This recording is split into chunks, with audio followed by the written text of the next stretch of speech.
Nah, di sini smart parents harus belajar untuk memberikan contoh yang baik dalam mengelola emosinya.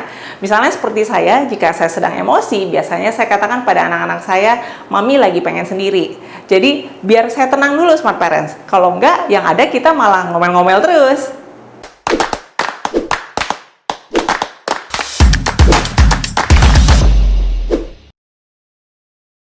Hai Smart Parents, ketemu lagi dengan saya Sylvia di channel Rekbet Official. Smart Parents, pastinya kita ingin menjadi role model yang baik bagi anak kita ya Smart Parents. Apalagi sebagai orang tua, pastinya anak-anak melihat kita sebagai superhero-nya. Saya tidak menyarankan Smart Parents untuk menjadi manusia yang sempurna, karena nobody is perfect. Tapi jadilah orang tua yang selalu positif dan membawa kegembiraan untuk anak-anak. Oleh karena itu, hari ini saya akan membagikan tips bagaimana sih menjadi role model yang baik bagi si kecil. Yang pertama, jangan menghabiskan waktu terlalu lama di depan gadget. Maksudnya apa sih Smart Parents? Kadang-kadang di zaman seperti ini, kita sering kerja dari rumah atau ke-distract dengan sosial media, sehingga kita melupakan waktu dan terus ada di depan gadget. Karena sebagai orang tua, jika kita terus melihat gadget dan lama di depan laptop, maka anak-anak akan melihat, oh ternyata saya juga boleh melakukan hal yang sama seperti orang tua saya. Itu akan memberikan sinyal yang kurang baik bagi anak-anak.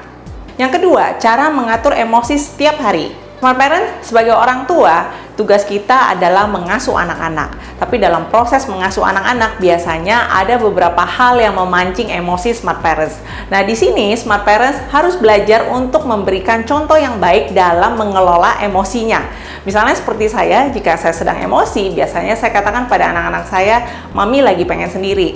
Jadi, biar saya tenang dulu Smart Parents. Kalau enggak, yang ada kita malah ngomel-ngomel terus.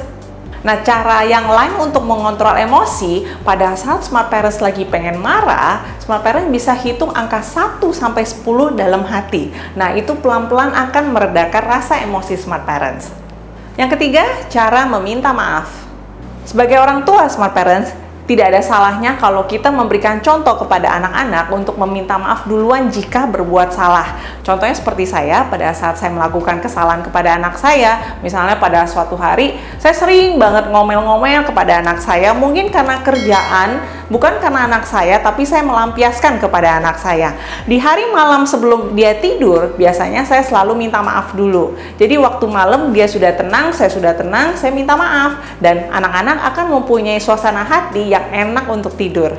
Yang keempat, mengakui kesalahan. Sebagai orang tua, tidak ada salahnya loh kalau kita mengakui kesalahan terlebih dahulu pada anak-anak. Nah, ini saya juga punya contoh Smart Parents. Pernah sekali saya lagi masak. Nah, saya pakai garpu anak saya untuk masak, untuk ongseng-ongseng. Nah, ternyata garpu anak saya itu terbuat dari plastik. Nah, akhirnya jadi lumer. Wah, saya pikir gimana ya? Apalagi itu garpu kesukaan anak saya gitu.